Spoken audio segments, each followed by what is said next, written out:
Hi everyone. Whenever you see a rainbow, it brings a smile to your face, isn't it? Now, the colors in the sky obviously looks beautiful, but when you get the knowledge, the Saraswati of how it happens, it increases the beauty. You will be able to see the inner beauty of the phenomenon which you are observing.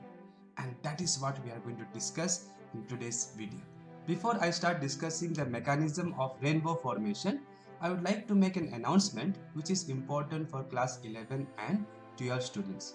From now on, weekly, I'm going to bring a concept, I will teach the concept, and then based on that concept, we will solve three problems. The first problem will be Karnataka CET level, the second one will be NEET level, and the third one will be JEE level. I'm sure this will really help the students. So try to spread the news and let as many students see those videos. The first thing in understanding rainbow formation is refraction of light. So you must have studied in your school days that when light goes from air to water, the ray of light will bend towards the normal to the surface. And this surface is the one that separates air from water. Similarly, when the ray of light goes from water to air, it bends away from the normal. The reason why light bends as it goes from one medium to another medium is because light has different speed in different medium. And that is the reason why when the ray of light comes at an angle, it bends. To understand this, let me give you an analogy. Imagine you have a trolley and you are bringing the trolley from a very smooth surface to a rough surface. And imagine this is the boundary which is separating the smooth surface from the rough surface. Now, as you bring your trolley on the smooth surface, it will move faster. On the rough surface, it will move slower. Now, if you bring the trolley at an angle, then as you bring it at an angle and imagine this is the boundary separating the smooth surface and the rough surface. As the trolley comes at an angle, you can see one part will be on the rough side and one part will be on the smooth side. So therefore, one part will move faster than the other part. And when that happens, you know there will be a turning because one end is moving faster than the other end, right? So if this end moves faster than this end, there will be a turning, right? So now we will discuss about refraction through a prism. So remember, in the first concept I told you, when light goes from air to water, the light will bend towards the north. And same thing will happen when light goes from air to glass. Similarly, when light goes from water to air or glass to air, it will bend away from the normal. Now by normal, I hope you all understood, it is nothing but a line which is perpendicular to the surface. So here I have taken a prism and this is the incident ray. So here the ray of light hits the surface. So first we need to draw the normal. This angle between the incident ray and normal is what we call angle of incidence. Now here light is traveling from air to glass. So this is the normal. So it will bend towards the normal. As it goes towards the normal in this direction, again you see it hits another boundary between glass and air. So one more refraction will happen, but this time it is traveling from glass to air. So it will bend away from the normal at this point. So this is how refraction happens through a prism. Now this was the initial direction in which the ray of light was going. Initial direction. And this is the final direction in which the ray of light comes out. The angle between the final direction and the initial direction, that angle is what we call angle of deviation. So that is the angle by which the light has bent, the light has deviated. So that angle is what we call angle of deviation. Now this graph is very popular among class 12 students because they study this in theory as well as they perform experiment to get this graph between angle of incidence, this angle, and the deviation angle, this angle. And if you observe the graph carefully, you see that as the angle of incidence increases from 0 to 90 degree, because 90 degree would be the maximum angle, right? So 0 degree would be this ray is coming this way and 90 degree would be this ray is going parallel to the surface. So as the angle of incidence goes from 0 to 90 degree, your deviation first decreases and then increases. The main point is the deviation has a minimum value for a particular angle of incidence. Now this is the crux of formation of rainbows, so don't forget this point. Now the rainbows that we observe in the sky is obviously not due to refraction through prism, but it is due to refraction through spherical droplets of water which are formed during rain or just after rain. So let us now understand how refraction happens through spherical raindrops. So now in this diagram I am using this circle to represent a spherical raindrop. So you have to imagine in 3 dimensions. And for simplicity right now, I have taken the sun at the horizon. So the rays of light are coming in this direction. And since sun is very far, we can assume the rays are coming parallel. So all these rays of light is going to hit this spherical drop of water.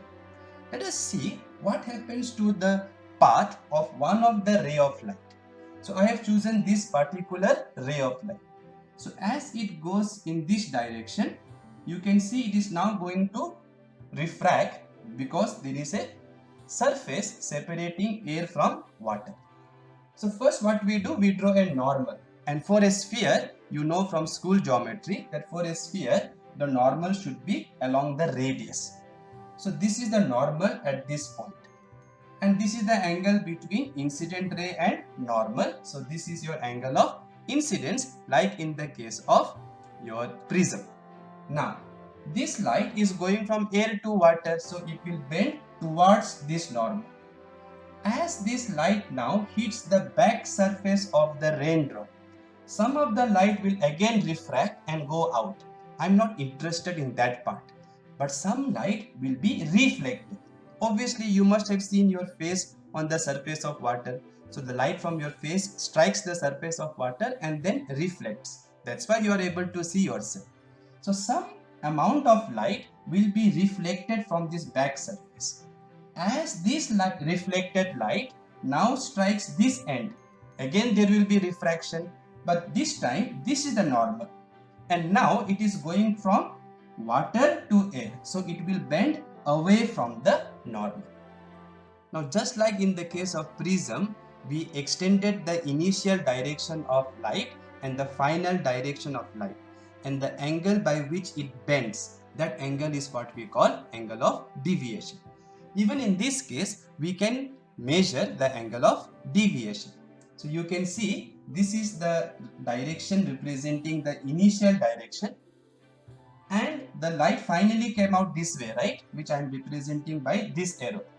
So the light which was traveling this way has now bent this much, right? So it has bent by this much angle to come in this direction, isn't it? So this will represent the angle of deviation, right? Now let me invent one angle called theta, which basically represents this angle. So that angle and this angle are obviously related by the formula. Theta plus this deviation should be 180. So theta will be 180 minus deviation. Now, if you remember, I told you the crux of rainbow formation is to understand that as this angle of incidence is changed, there is a particular angle of incidence for which deviation has a minimum value. And if deviation has minimum value, then this theta, which is the angle between this line and this line, that theta will have a what value? Maximum, because there is a minus sign here. So if you subtract minimum, you will obviously get maximum. So keep in mind, for one particular angle of incidence, there will be a theta which will be maximum. You will not get more than this theta. So here I have shown you 3 rays of incident light out of so many. Now if you look at this first ray, with the normal, it makes a very small angle of incidence. And the second ray, it makes a larger angle of incidence. And the third ray makes even more larger angle of incidence. So as the rays go from here to here, the angle of incidence will increase from 0 up to 90 degree, isn't it? Now as the angle of incidence increases, what did we learn? The theta will have a maximum value. And what is theta? This angle, remember. And remember, that is because deviation has a minimum value. So let us assume the angle of incidence for which your theta is maximum is, let's say, this angle of incidence. Let's assume some number, let's say 42 degree. Why I have chosen 42 degree only, you will come to know. So for this angle of incidence, if your theta has a maximum value, and remember theta is this angle. So let us say this ray, after it goes through the drop, it refracts, reflects, and then comes out, right? So let's assume it comes out in this direction. So this angle, if you remember here, I've shown you, is what is your theta. And this theta will be maximum. Therefore, whether you consider this ray or this ray, both of them has to be within this. Okay, 1 and 3. It cannot be beyond this. So that is something very important to remember. So all these rays which are hitting the upper half will emerge in this direction, but there will be a maximum theta. If I want to show you again, let me show you. Yeah, so this is the maximum theta, beyond which there will be no light. Okay, it will be confined in this part only. Now when light strikes a drop of water, it will not hit only the upper part, the rays will hit the lower part also. So if you repeat whatever we did for the upper part, same thing you can analyze. So these rays which are hitting the lower part will refract, then reflect, and then again refract. And just like in the when we discussed for the upper part, we had a maximum value of theta. Here also we will have a maximum value of theta, which means all the rays which are hitting here, which will be within this angle. So no rays will be this side. Okay, so keep that in mind. Also, why will the rays hit only upper part and lower part? The rays will hit the side also. So the rays which are, imagine this is the drop. So the rays which hit the side, they will come out this way with a maximum angle of this theta max. Similarly, the rays which are hitting this side will come out this way. So they will also have a theta max. So in other words, if you imagine properly, if this is a drop of water and rays of light are coming like this, you will get a reflected light which is in the shape of a cone, and you will not get light beyond that cone.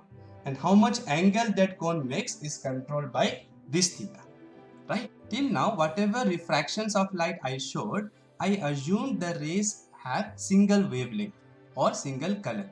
But in reality, when light from sun strikes the drop of water, there are multiple colors, right? So the extreme colors are red and violet. Now, in school days, you may remember that when white light passes through prism, the violet ray will bend the most. So if violet bends the most, it will have more deviation than red. So if violet has more deviation, then theta will be less for violet because of this minus sign, right? Okay. So for red color, because deviation is less, theta will be more. So for red, the theta max which we discussed before comes out to be 42 degrees, and for violet it comes out to be 40 degrees. Now, if you are wondering how these numbers come, then there are some mathematics involved which I can't do it in this special lecture, obviously, because the length of the video will be more. However, as I have planned some classes for all of you for NEET and JEE, so this problem can be asked in JEE Advanced, and in that we can discuss the mathematical analysis, the mathematics behind how these numbers come out. So wait for those videos. I'm sure you all will enjoy even that one. As we saw before, when sunlight hits the drop, a cone of light will be reflected, which will have a maximum theta. Now we have seen for red color that maximum angle is 42 degrees, and for violet color it is 40 degrees. And I'm trying to show you guys that in this diagram. So this is the rays of light which are hitting this drop, and a cone of light is reflected back towards the source. In this case, the source is the sun, right? and red has this maximum angle of 42 degrees and violet has a maximum angle of 40 degrees. Now, if I put here a wall or a screen perpendicular to this light here like this, then we can catch these reflected rays on the wall. And what you should see? Well, you should see the top will be a circle having red color and there should be yellow in the middle, and the bottom should be obviously violet or maybe little bit of bluish. The center part will be obviously white because here all the colors are reflected, right? So since all the colors are reflected, here the central part will be white. So I have done a demo to show you this part. In the demo, I couldn't take a drop of water, so I took a spherical glass, and the light which will be incident on the spherical glass will be the light from my mobile phone. So observe the demo. Mind you, whatever you saw in the demo is not the rainbow. Rainbow that we see, that we observe in the sky is not due to one drop. It is due to multiple drops. And let us see how it happens. So again, I've assumed the rays of light are coming parallelly this way.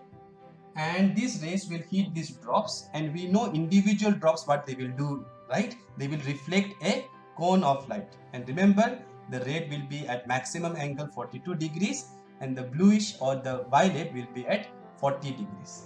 So, you are the observer. With respect to this direction of sunlight, you go up 42 degrees and you observe the sky. Now, these drops will reflect light in the form of a cone, right? And since this is 42 degrees, this will be also 42 degrees, alternate angles. So therefore, you will be looking at exactly the red cone, right? This will be the way the light will be reflected back towards the source. So you are looking at the direction which has which color? Red color, isn't it? Because it is at 42 degrees. Now, if you observe at 40 degrees, meaning slightly below that, 40 degrees, then this will be 40 degrees. And at 40 degrees, which color will be dominant? The violet color, isn't it? This was the cone which was reflected at 40 degrees, right? And that is how you can observe, students, that you are seeing the red color from one drop, but the other colors is not due to the same drop. It is due to other drops. So keep that in your mind. What if I look down in the sky, meaning at angles less than 40 degrees? Then as you can see in this diagram, you will be looking at the center of this cone of light which is reflected from this drop. And therefore, since you are near the center, there all the colors are present, right? So therefore, here you will see white. Whereas if you go up in the sky and more than 42 degrees, you will be observing at this drop, but the drop will be reflecting a cone of light with maximum angle 42. So you are looking outside the cone. So here it will appear darker. So what this means is at 42 degrees you are seeing the red, at 40 degrees you are seeing the violet, less than 40 degrees meaning inside the rainbow you will see white light, right? Which means the sky will appear brighter, and above the rainbow the sky will appear darker. So next time when you observe rainbow, try to notice this part. Imagine I am the observer and the sun is behind me, and in front of me there are drops of rain. So as the sunlight hits the drops, these cones of light are reflected at 40 degrees from the direction of the sunlight. I will see the violet, and 42 degrees I will see the red color.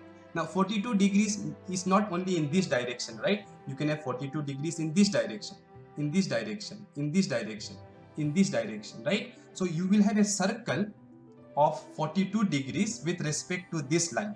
Okay, I hope you are understanding. With respect to this direction of sunlight, 42 degrees this way, you should get a red circle. However, you don't see the full circle of the rainbow. The reasons are, first, there may not be drops everywhere in the sky, right? So you will not see the full circle. And also the lower part of the circle will be below the horizon because sunlight is coming this way, right? So this is the horizon. So below the horizon, the lower part of the rainbow will be there. So obviously you will not be able to see the full circle of the rainbow. However, if you happen to fly in an aeroplane and there happens to be rain and sunlight at the same time, then if you look down, then since you are looking down and imagine the sun is above the aeroplane, so as the rays are coming this way with respect to this direction 42 degrees, now you can see the full circle, right? So now it is possible to see the full circle of a rainbow when you are flying in an aeroplane. So even this you can check next time when you are flying, to just peek outside and see, is it raining, and if it is raining and there is sunlight, search for the rainbow.